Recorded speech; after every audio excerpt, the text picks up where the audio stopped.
வணக்கம். உங்களுக்கு நான் ஒரு புது தகவல் ஒன்று சொல்கிறேன். இது நீங்கள் முன்னாடி கேட்டிருக்கலாம், படிச்சிருக்கலாம். ஆனால் நான் சொல்ல போகிறது சில பேர் தெரியாதவங்களுக்கு இது பயனாக இருக்கட்டும்.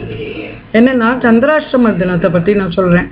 சந்திராஷ்டம தினங்கிறது என்ன அப்படின்னா, அந்த தினத்தில் நமக்கு விபத்து ஏற்படலாம், துன்பங்கள் அதிகரிக்கலாம், வாக்குவாதம் கூடலாம், அலுவலகத்தில் பிரச்சனை ஏற்படலாம்.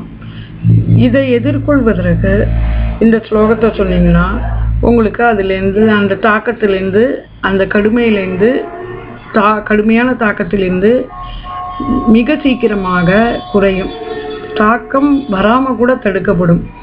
அது என்னன்னாக்க, ஓம் சோமநாதாய சந்திரமௌலீஸ்வராய பத்மஜா சுபம் சௌம் ஓம். மீண்டும் ஒரு முறை கூறுகிறேன். ஓம் சோமநாதாய சந்திரமௌலீஸ்வராய பத்மஜா சுபம் சௌம் ஓம். இதை நம்பிக்கையாக நீங்கள் சொல்லி பாருங்கள். கண்டிப்பாக உங்களுக்கு அந்த தாக்கத்திலேருந்து விமோச்சனம் கிடைக்கும். நன்றி.